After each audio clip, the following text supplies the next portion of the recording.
ବର୍ତ୍ତମାନ ଆମେ ପହଞ୍ଚି ଗଲୁ ଶନି ମନ୍ଦିର ପାଖରେ। ଜୟଦେବଙ୍କ ଦର୍ଶନ ସାରି ଆମେ ଆସି ପହଞ୍ଚି ଯାଇଛୁ ଆମ ଗାଁ ପାଖରେ ଥିବା ଶନି ମନ୍ଦିର।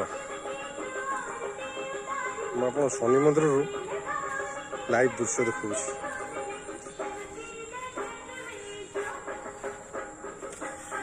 ओम श्री शनिश्चराय नमः। ओम श्री शनिश्चराय नमः। ओम श्री शनिश्चराय। ओम श्री शनिश्चराय नमः। ओम श्री शनिश्चराय नमः। ओम श्री शनिश्चराय नमः। ओम श्री शनिश्चराय नमः। ओम श्री शनिश्चराय नमः। ओम श्री शनिश्चराय नमः। ओम श्री शनिश्चराय। हे समस्त महाप्रभु पाप रक्षा रविचंद्र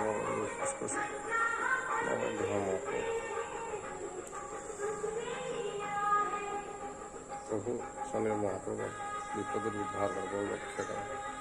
प्रभु शनिदेव जय जय शनिदेव जय जय शनिदेव।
ଗାଁ ବାହାଗଲା ବାସି ଆଜ୍ଞା ଆଉ ତାଙ୍କର 12 ମାସରେ 13 ଯାତ୍ରା ହଉଛି ଆଜ୍ଞା। ଆଉ ସବୁ ଏମିତି ଚାଲିଛି ଆଉ ମନ୍ଦିରର ଆପଣ ନନା ମୁଖ୍ୟ ପୂଜକ।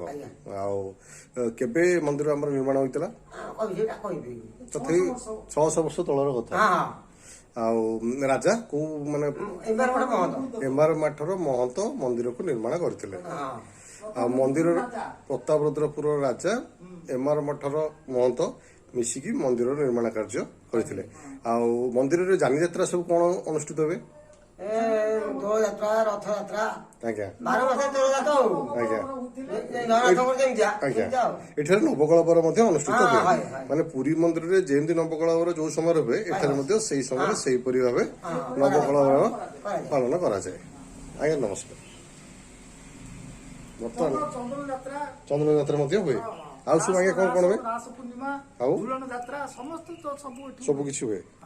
ମାନେ ପୁରୀ ମନ୍ଦିରରେ ଯାହା ଯାହା ହୁଏ ସବୁ ଏଠାରେ ମଧ୍ୟ ଅନ୍ନପ୍ରସାଦ ଭୋଗ କରାଯାଏ। ସବୁଦିନ ଅନ୍ନପ୍ରସାଦ ଭୋଗ କରାଯାଏ। ଦୈନନ୍ଦିନ 2 ବେଳା ପ୍ରସାଦ ଆଜ୍ଞା ଜୟ ଜଗନ୍ନାଥ ଜୟ ଜଗନ୍ନାଥ ଜୟ ଜଗନ୍ନାଥ।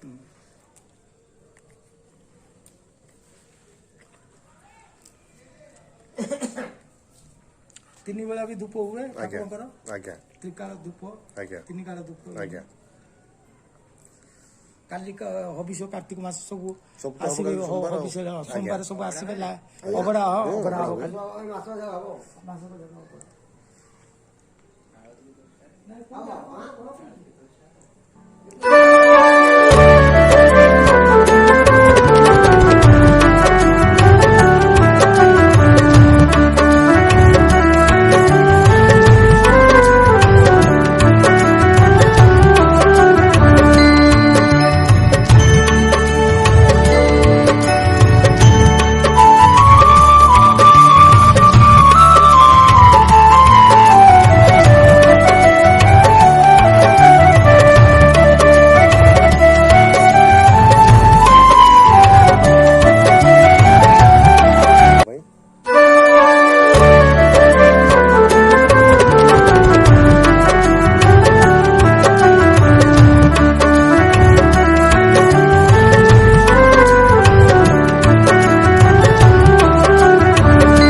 ଖାଲି ଆଳତି ଚାଲିଛି ପ୍ରଭୁଙ୍କ ପାଖରେ।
ବର୍ତ୍ତମାନ ମହାପ୍ରଭୁଙ୍କ ଆଳତି ସରିଯାଇଛି।